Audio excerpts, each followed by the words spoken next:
और खबरों की शुरुआत सबसे पहले संसद से करेंगे, जहां की सुरक्षा के मुद्दे पर आज 15 सांसदों को पूरे शीतकालीन सत्र के लिए निलंबित कर दिया गया है। इसमें 14 सांसद लोकसभा और 1 राज्यसभा से हैं। इन सभी को अनरूली बिहेवियर के लिए सस्पेंड किया गया है। विपक्षी सांसद आज सदन में पीएम सदन में आओ और अमित शाह शर्म करो के नारे लगा रहे थे। आज सबसे पहले राज्यसभा में टीएमसी सांसद डेरेक ओब्राम के सस्पेंशन का मोशन आया। उपराष्ट्रपति जगदीप धनखड़ ने कहा कि डेरेक ने चेतावनी के बावजूद नारेबाजी की है और चेयर का अपमान किया है। इसके बाद लोकसभा की बारी आई। यहां पर हंगामे के बीच 5 सांसदों को सस्पेंड कर दिया गया। दोपहर बाद जब लोकसभा की कार्यवाही शुरू हुई तो एक बार फिर से 9 सांसदों को यहां सस्पेंड किया गया।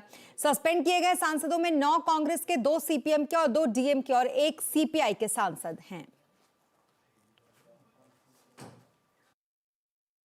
When MPs demand that, of course we protest. Just because we demand it and protest, in order to stifle our voice, about 15 odd MPs have been suspended for the remaining of the session. But there is a comedy of errors even in that. They have suspended Mr. S.R. Parthiban of the DMK, who is not even present in the House today. So this is just an ham-handed, random manner in which they have suspended people, which has no meaning at all, instead of addressing the bigger issue, which is the security and intelligence failure of yesterday. So this is very disappointing, and we are registering our protest in every possible manner we can. आज जो सांसद suspend हुए हैं वो तो सरकार की अपनी नाकामी को छिपाने के लिए विपक्ष को भयक्रांत करना चाहते हैं, विपक्ष में भय पैदा करना चाहते हैं। भय पैदा करने से शासन नहीं होता है। और इस खबर पर ज्यादा जानकारी के लिए अमित पांडे इस वक्त हमारे साथ जुड़ रहे हैं। अमित, बताएं जरा पूरी डिटेल क्या है। देखिए, संसद सुरक्षा चूक प्रकरण के मामले में विपक्ष लगातार सुबह से आज यही मांग कर रहा है कि सरकार इस बाबत जवाब दे और सदन में एक विस्तृत चर्चा हो। और इसको लेकर 11 बजे लोकसभा की कार्रवाई स्थगित हुई, 2 बजे तक, 2 बजे फिर शुरू हुई, तब 5 लोकसभा सांसद को सस्पेंड किया गया और उसके बाद फिर 3 बजे कार्रवाई शुरू हुई। तब उसके बाद 9 लोकसभा सांसदों को सस्पेंड किया गया। तो कुल मिलाकर 14 लोकसभा सांसदों को सस्पेंड किया गया है और उधर राज्यसभा में भी 1 सांसद को सस्पेंड किया गया था। और जब इनको सस्पेंड किया गया तो स्पीकर चेयर की ओर से यही कहा गया था कि चूंकि इन्होंने संसद में अमर्यादित बर्ताव किया है, लिहाजा इनको अगले रेस्ट ऑफ द सेशन, इसका मतलब कि जितना भी सत्र का समय बाकी है उस वक्त के लिए इनको निलंबित किया जाता है या संसद की कार्रवाई में हिस्सा नहीं ले पाएंगे। और अब विपक्ष की इस मांग के बाद जब सांसदों का निलंबन हुआ है तो जाहिर सी बात है आने वाले दिनों में भी विपक्ष के यही तेवर बरकरार रहने की पूरी संभावना है, क्योंकि विपक्ष लगातार ये मांग कर रहा है कि इस पर बाकायदा एक चर्चा का जो समय है वो अलॉट हो और वरिष्ठ मंत्री आकर इस पर वक्तव्य दे। अब सारी नजर टिकी हुई है कि सरकार पर, कि सरकार विपक्ष की इस मांग पर और आज की इस निलंबन की कार्रवाई के बाद क्या रुख अपनाती है। बहुत शुक्रिया तमाम डिटेल्स के लिए अमित आपका। और लोकसभा की अगर बात करें तो यहां पर रक्षा मंत्री राजनाथ सिंह ने सभी सांसदों से पास देने में सावधानी रखने की अपील की है। मैं समझता हूं कि भविष्य में हम सारे सांसद, चाहे वो पक्ष के हों अथवा विपक्ष के हों, सभी को सावधानी बरतने की आवश्यकता है ताकि जिनको भी हम पास देते हैं ऐसे व्यक्ति को पास न दिया जाए जो जाकर इस प्रकार की अराजक स्थिति संसद भवन के अंदर पैदा कर दे। यह हम सभी को, केवल सत्ता पक्ष ही नहीं बल्कि दूसरे पक्ष के लोगों को भी यह सावधानी बरतने की जरूरत है। और आपने तुरंत संज्ञान लेकर इस मामले का, अध्यक्ष महोदय, आपने जांच का आदेश दिया है और अन्य भी जो प्रिकॉशन भविष्य में लिए जा सकते हैं वह लिए जाएंगे। वहीं संसद की सुरक्षा के चूक मामले की अगर बात करें तो एक के बाद एक कार्रवाई यहां पर हो रही है। इस मामले में 5 लोगों को गिरफ्तार कर लिया गया है। इसमें सागर शर्मा, नीलम, अमोल शिंदे, मनोरंजन डी और विक्रम उर्फ विक्की के नाम शामिल हैं, जबकि एक आरोपी ललित झा अभी तक फरार है। सूत्रों के मुताबिक अभी तक की जांच में ललित झा के मास्टरमाइंड होने का शक जताया जा रहा है। ललित के हिसार में भागने की आशंका फिलहाल जताई जा रही है और इसलिए पुलिस की टीमें राजस्थान के निमराना और साथ ही हरियाणा के हिसार में छापेमारी कर भी रही है। पुलिस यूएपीए के तहत इस मामले की टेरर एंगल से जांच कर रही है। साथ ही इस मामले में संसद भवन के सुरक्षा स्टाफ के 8 कर्मचारियों को सस्पेंड कर दिया गया है। इधर गृह मंत्रालय ने एक्शन लेते हुए इस मामले की जांच के लिए हाई लेवल कमेटी बनाई है। और तीनों राज्यों में कांग्रेस की करारी हार के बाद पार्टी में मंथन चल रहा है, लेकिन अभी तक कोई एक्शन होते हुए दिखाई नहीं दे रहा। लोकसभा के चुनाव नजदीक हैं, ऐसे में 2024 की रेस में क्या करेगी कांग्रेस? आज आवाज अड्डा में इसी पर करेंगे चर्चा, शाम 7:57 पर। और अब बात करेंगे इलाहाबाद हाईकोर्ट की, जिसने मथुरा में श्री कृष्ण जन्मभूमि मामले में बड़ा आदेश दिया है। कोर्ट ने हिंदू पक्ष की याचिका स्वीकार करते हुए विवादित शाही ईदगाह परिसर का सर्वे कराने का आदेश दिया। सर्वे के लिए कोर्ट कमिश्नर की नियुक्ति की जाएगी। सर्वे कब शुरू होगा, इसमें कितने लोग शामिल होंगे, ये 18 दिसंबर को तय होगा।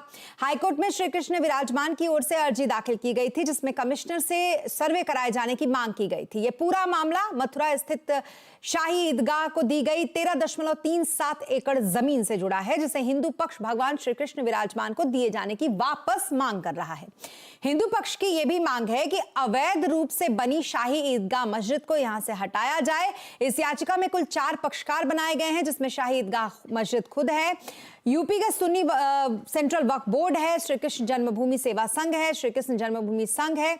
ये तमाम पक्षकार इस मामले के बनाए गए हैं। इस मामले की अब अगली सुनवाई 18 दिसंबर को होगी। आज माननीय इलाहाबाद हाईकोर्ट ने कृष्ण जन्मभूमि के केस में जो हमारी मांग थी कि शाही ईदगाह मस्जिद में एडवोकेट कमीशन के द्वारा सर्वे कराया जाए, उस सर्वे की एप्लीकेशन को अलाउ कर दिया है। एडवोकेट कमीशन में कौन कौन जाएगा, कितने लोग होंगे, उसकी क्या मोडेलिटीज होंगी, उसके लिए माननीय न्यायालय ने 18 दिसंबर लगाई है, जिसमें मोडेलिटीज तय की जाएंगी कि इस एडवोकेट कमीशन में कौन कौन जाएगा, कितने लोग होंगे। ये सारी बातें 18 दिसंबर को तय होंगी। और अब बात करेंगे बाजार की, जहां फेड के बूस्टर डोज से बाजार का जोश आज काफी हाई रहा। आज के बाजार में सेंसेक्स निफ्टी नई ऊंचाई पर बंद हुए हैं। इंट्राडे में निफ्टी पहली बार 21,200 के पार पहुंचा। सेंसेक्स 930 पॉइंट और निफ्टी 256 पॉइंट चढ़कर बंद हुए हैं। मार्केट का पूरा एक्शन समझने के लिए चलते हैं सुमित के पास। सुमित, बताएं जरा, मार्केट तो आज काफी खुश नजर आया, किस तरीके के हाईलाइट्स रहे आज के मार्केट के? तो रिकॉर्ड स्तरों पे आज इंडिसेस पहुंच गया। चाहे आप निफ्टी की बात करें, सेंसेक्स की बात करें, नए रिकॉर्ड स्तरों पर इंडिसेस ने क्लोजिंग भी दी और बढ़िया तेजी अक्रॉस द बोर्ड थी। इनफैक्ट ज़्यादातर सभी इंडिसेस जो बीएससी के आपको दिखाई पड़ेंगे अपने नए रिकॉर्ड्स के आसपास ही पहुंचेंगे। निफ्टी बैंक आज पूरी तरह सपोर्टिव था। आईटी ने तेज़ी को ड्राइव किया, 3-3.5% की तेज़ी रही वहाँ पूरे इंडिसेस में। 4 लाख करोड़ की नई मार्केट कैप एडिशन होते हुए दिखाई पड़ी बीएससी के तमाम शेयरों में, और ज़ोरदार मोमेंटम के साथ कहीं क्लोजिंग आते हुए दिखाई पड़ी सभी इंडिसेस की। और एक अच्छी तेज़ी थी पीएसयूज़ में, एक अच्छी तेज़ी थी रेलवे शेयरों में, अच्छी तेज़ी थी आईटी शेयरों में, अच्छी तेज़ी थी ऑटो में, इंफ्रा में, रियल्टी में, और थोड़ा बहुत आज हल्का फुल्का जो प्रॉफिट टेकिंग था वो पावर शेयरों में रहा। लेकिन अदरवाइज एक बढ़िया दिन, जबकि बाजार में चौतरफा खरीदारी का दौर बनता हुआ आपको दिखाई पड़ेगा। जी, इसके अलावा अगर सेक्टर स्पेसिफिक बात करें तो आज सेक्टर्स और शेयरों में कैसा एक्शन रहा? देखिए, आज जो स्टार परफॉर्मर था वो था आईटी, तो इसीलिए आपको निफ्टी के टॉप गेनर्स में सिर्फ आईटी ही दिखाई पड़ेगा। चाहे इन्फोसिस टॉप गेनर में, Tech Mahindra, L and T, Infotech, Mindtree और विप्रो, चारों के चारों आईटी के स्टॉक जो कि बढ़िया तेजी में रहे।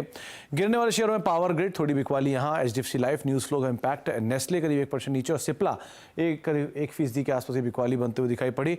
मिड कैप में आईआरएफसी शानदार तेजी में रहा, एम्फेसिस करीब 8% ऊपर, सेल करीब 8% ऊपर और M&M फाइनेंशियल 7% के आसपास की बढ़त यहाँ बनते हुए दिखाई पड़ी। गिरने वाले शेयरों में मैक्स फाइनेंशियल करीब 4% नीचे, मैक्स हेल्थ 2% नीचे, जी एंटरटेनमेंट करीब 2% नीचे और फैक्ट करीब 2% बिकवाली यहाँ रही। एफ&ओ में लीड किया एम्फेसिस ने, सेल ने, M&M फाइनेंशियल ने और इन्फो एज ने, लेकिन बिकवाली थोड़ी बहुत आते हुए दिखाई पड़ी मैक्स फाइनेंशियल में, जी एंटरटेनमेंट में, चंबल फर्टिलाइजर में और पावर ग्रिड में। सेलेक्टिव बिकवाली पावर इंश्योरेंस स्टॉक्स में, लेकिन अदरवाइज एक बढ़िया तेजी आईटी और बैंक्स में देखने को मिली। जी, बहुत शुक्रिया तमाम डिटेल्स के लिए आपका सुमित। और सिर्फ बाजार ही आज नहीं चमका है, बल्कि सोने चांदी की कीमतों में भी आज जबरदस्त उछाल देखने को मिली है। एमसीएक्स पर सोना करीब 1600 रुपए और चांदी 3500 रुपए तक महंगी हो चुकी है। क्यों आई है सोने चांदी की कीमतों में ये तेजी और कहां तक जा सकता है ये भाव, ये बताने के लिए हमारे साथ मौजूद हैं मनीषा जी। मनीषा जी, बताएं जरा, ये तेजी इतनी ज्यादा आखिरकार क्यों दिख रही है और ये भाव कहां तक जाएगा? जी हाँ, तेजी अच्छी खासी देखने को मिली है और क्लियरली जिस तरह से यूएस फेड की कल मीटिंग थी, बाजार ये तो एक्सपेक्ट कर रहा था कि रेट नहीं बढ़ेंगे और एक गाइडेंस का भी इंतजार कर रहा था। और जिस तरह से यूएस फेड ने कहा है कि आने वाले साल में 3 बार रेट कटौती होगी, बाजार को लगता है 5 बार रेट कटौती होगी। तो अगर 3 से 5 के बीच में कहीं पर भी होता है तो वो एक सेंटिमेंट है जो बाजार ऑलरेडी इन लेता हुआ नजर आया है। दूसरी बात है डॉलर इंडेक्स का गिरना। ज़्यादातर अंतर्राष्ट्रीय जो कमोडिटीज़ हैं वो डॉलर में ही गिनी जाती हैं, तो जो हमने 100 बेसिस पॉइंट की गिरावट डॉलर इंडेक्स में आते हुए देखी, उसका पूरा फायदा यहाँ पर सोने चांदी ने उठाया। इन एनी केस थोड़ा सा अंडर बॉट यहाँ पर precious metal as a sector रहा है और बाजार को लगता है कि आगे जाके जिस तरह की लिक्विडिटी बाजार में आएगी, यूएस की थोड़ी सॉफ्ट लैंडिंग की यहाँ पर बात की जा रही है। काफ़ी देशों से डेटा अभी तक बहुत सुधरे नहीं है, तो उन सबका सेफ हेवन बाइंग आप सोने चांदी में आता हुआ देखेंगे। तीसरी बात यहाँ पर जियोपॉलिटिकल टेंशंस को लेकर है, जहाँ पर अभी भी विश्व के कई हिस्सों में यहाँ पर कंसर्न जारी हैं, तो उसका फायदा भी यहाँ पर सोना चांदी शायद देखेगा। और बाजार को लगता है कि सारे एसेट क्लासेस एक साथ में यहाँ पर चढ़ नहीं सकते हैं, तो कहीं कहीं जो कंसर्न्स हैं वो भी शायद वो स्मार्ट मनी भी यहाँ पर सोने चांदी में देखने को मिले। ETFs की अच्छी खासी खरीदारी है, ग्लोबल सेंट्रल बैंक्स यहाँ पर सोने में खरीदारी कर रहे हैं, तो सबका फायदा हमने यहाँ पर आता हुआ देखा। अगर कल की बात करें तो हम 1980 के आसपास कारोबार कर रहे थे, आज का हाई $2050 प्रति आउंस है और भारतीय बाजारों में जैसे आपने कहा 1500-1600 रुपए की तेजी हम ऑलरेडी दर्ज कर चुके हैं। चांदी में 4.5% की तेजी हमने यहाँ पर आते हुए देखी है, 75,000 रुपए प्रति किलो के लेवल्स ऑलरेडी हैं और बाजार को लगता है कि यहाँ से और तेजी आप बनता हुआ देखेंगे। अगर अगले एक साल का व्यू पॉइंट लें तो बाजार को लगता है कि जो ये 75,000 की चांदी है, जो कि 78,000 का ऑल टाइम हाई इस साल में बना चुकी है, ये 80-85 आराम से आपको अगले साल में दिखा देगी। और काफ़ी हद तक यही व्यू सोने का भी है कि खरीदारी के मौके ये भी बुरे नहीं हैं। यहाँ से भी आप देखेंगे कि 65-68 हज़ार तैसे लेवल्स आपको अगले साल दिवाली से पहले शायद देखने को मिलेंगे। तो अच्छी उठापटक तो रहेगी, लेकिन तेज़ी यहाँ पर बरकरार रहने की उम्मीद। जी, बहुत शुक्रिया तमाम डिटेल्स के लिए आपका मनीषा जी। लेकिन महंगाई के मोर्चे पर फिलहाल आम आदमी को राहत मिलती हुई नहीं दिख रही है। खुदरा महंगाई के बाद थोक महंगाई के आंकड़ों में भी इजाफा अब हो गया है। नवंबर में WPI के आंकड़ों पर अगर ध्यान दें तो 8 महीने के हाई पर यह पहुंच चुका है। थोक महंगाई दर -0.52% से बढ़कर अब 0.26% पर पहुंच चुका है। प्राइमरी आर्टिकल्स, मैन्युफैक्चरिंग प्रोडक्ट्स, सब्जियां, दालों से लेकर फल, सबके आंकड़ों में इजाफा हुआ है। हालांकि फ्यूल और पावर की थोक महंगाई दर में थोड़ी गिरावट दर्ज हुई है। और 28वीं Motilal Oswal wealth creation studies जारी हुई है। इस खास मौके पर हमारे साथ MOFSL के चेयरमैन रामदेव अग्रवाल जुड़े। CNBC आवाज के मैनेजिंग एडिटर अनुज सिंघल के एक्सक्लूसिव बातचीत में उन्होंने कहा कि PSU बैंक, सीमेंट और रियलिटी शेयरों में निवेश के अच्छे मौके हैं। पहले सबसे पहला मेरे मिला वैश्य बैंक, जो 100 गुना हुआ 2-3 साल के अंदर, 91-92 में। उसके बाद मिला हीरो मोहडा, फिर उसके बाद मिला इन्फोसिस, उसके बाद मिला भारती एयरटेल, उसके बाद मिला आयशर। तो ऐसे जो है ना आपको, लेकिन सब एक साथ नहीं मिलता है। We should also not undermine the rise of private sector, चाहे सन फार्मा हो, HDFC बैंक हो, TCS हो, इन्फोसिस हो, ICICI बैंक हो। So those have also reason. Tech में थोड़ा सा डिप्रेशन है, तो यदि उसमें यदि बहुत अच्छी कंपनी मिल जाए आपको तो बहुत रिजनेबल प्राइस मिल जाता है। जैसे सीमेंट है या आपका इवन ये आपका real estate companies, they are all depressed just a year back. So उस डिप्रेशन में आपको बहुत अच्छे वैल्यूज मिल सकते हैं। आई थिंक वरुण बेवरेजेस में वरुण की बात करने Varun is looking to be it's a consumer kind of franchisee for इतनी जल्दी 1 लाख करोड़ का मार्केट कैप हिट किया इसने, मतलब जल्दी, मतलब 25-30 हज़ार करोड़ था ही ना, तो 3-4 गुना हो गया। 3-4 गुना हो गया। But as a bottler one was thinking that will it ever, you know, but bottler की वैल्यू ड्रिंक से ज्यादा हो गई। बट प्रॉफिट ही उनका ही है, मतलब they only I mean distribution branding का भी प्रॉफिट जो है यहाँ पर आता है। So that was the apprehension ना कि भाई bottler make this kind of money, but they have executed so well. I think they have gone all over India, they have gone to many other markets. So I think that's one good consumer company which is visible. I think one of the things, if I am not wrong, these guys are benefited because of this electrical what do you call distribution of electricity in India, because as the quality of power reached the rural India, the cool machines, the cooler machines and all, freezers and all, that could be distributed and kept there, so that and aspirations for the rural guys to drink Coke and Pepsi is as high as that is in urban centers. The पूरा digital framework जो आएगा भाई, and lot of old companies will get digital power behind, so they can accelerate the growth, you know.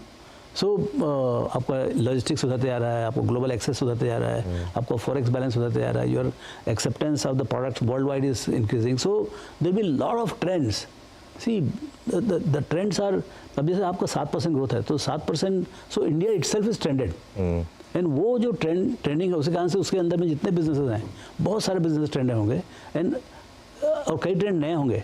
सो नया trend जब भी आता है तो वहाँ पर जो कंपनीज होती हैं, क्योंकि पुराना ट्रेंड खराब रहता है तो उसके कारण से मार्केट में वैल्यूएशन कम रहता है, और जैसे ही ट्रेंड सही होता है उसके बाद जो है धीरे धीरे because market is looking forward, वो बहुत जल्दी पुराना भूल जाता है, बहुत जल्दी भूल जाता है।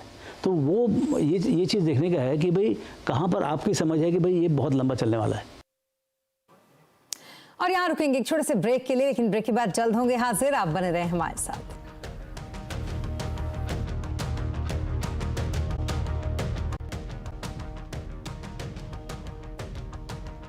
और ब्रेक के बाद एक बार फिर आपका स्वागत है और अब बात करेंगे पटना की, जहां पर चल रहे बिहार बिजनेस कनेक्ट 2023 का आज दूसरा दिन है। समिट में कॉर्पोरेट इंडिया बड़े निवेश के लिए आगे आया है।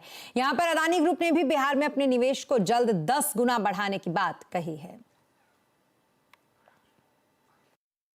बिहार में Adani group logistics, gas distribution और साइलो में एग्री लॉजिस्टिक्स सेक्टर में ऑलरेडी मौजूद है। इसमें हमने लगभग 850 करोड़ रुपए का इन्वेस्टमेंट ऑलरेडी कर चुके हैं और डायरेक्ट और इनडायरेक्टली 3000 लोग एम्प्लॉयड है। अब हम अपना इन्वेस्टमेंट बिहार में 10 गुना ज्यादा करना चाहते हैं और 8700 करोड़ रुपए का निवेदन का प्लानिंग है। बिहार बिजनेस कनेक्ट 2023 के दूसरे दिन अब तक 50,000 करोड़ से ज्यादा के एमओयूज हस्ताक्षर हो चुके हैं। ज्यादा जानकारी के लिए हमारे साथ जुड़ रहे हैं पटना से हमारे economic policy editor Laxman Roy ji. Laxman ji, 50,000 crore रुपए के एमओयूज किन किन सेक्टर्स पर इसमें फोकस दिख रहा है आपको? देखिए, वैसे तो बिहार खेती से जुड़ी हुई इंडस्ट्री के लिए जाना जाता है, लेकिन यहाँ बिहार इन्वेस्टर समिट में जो एमओयू साइन किए गए, खास बात ये रही कि हर सेक्टर से जुड़े हुए एमओयू यहाँ पे साइन किए गए। जो सबसे बड़ा एमओयू हुआ वो था बीपीसीएल का, जो करीब 7,300 करोड़ रुपए के लिए एमओयू साइन किया गया और ये मैन्युफैक्चरिंग सेक्टर के लिए किया गया है। दूसरा जो एमओयू एक बड़ी कंपनी के द्वारा साइन किया गया वो था अदानी ग्रुप की तरफ से। अदानी ग्रुप की तरफ से करीब 2,500 करोड़ रुपए के लिए एमओयू साइन किया गया, यानी सरकार के साथ जो करार किया गया 2,500 करोड़ रुपए अदानी ग्रुप निवेश करेगी। लेकिन अदानी ग्रुप के डायरेक्टर प्रणव अदानी ने यहाँ ये भी वादा किया कि उनका जो निवेश बिहार में है उस निवेश में ये 10 गुना से ज़्यादा की बढ़ोतरी करेंगे। अभी ये करीब 850 करोड़ रुपये का निवेश है, उसको बढ़ा करके 8,700 करोड़ रुपये करेंगे। और ये अदानी ग्रुप का जो निवेश यहाँ पे होगा अदानी विल्मर के जरिए अदानी एग्रो बेस्ड इंडस्ट्री के लिए होगा, इलेक्ट्रिसिटी मीटर जो होता है स्मार्ट मीटर उसके लिए बनाने के लिए होगा और ऐसे दूसरे सेगमेंट में भी ये कंपनी यहाँ पे निवेश करेगी। होल्टेक की तरफ से करीब 2,200 करोड़ रुपए के निवेश का यहाँ पे ऐलान किया गया है। पटेल एग्रो इंजीनियरिंग की तरफ से करीब 5,230 करोड़ रुपए के निवेश का यहाँ पे ऐलान किया गया है। तो ये सर्विस सेक्टर हो, आईटी सेक्टर हो, मैन्युफैक्चरिंग सेक्टर हो, हर सेक्टर के लिए निवेशकों ने यहाँ पे काफ़ी ज़्यादा दिलचस्पी दिखाई है।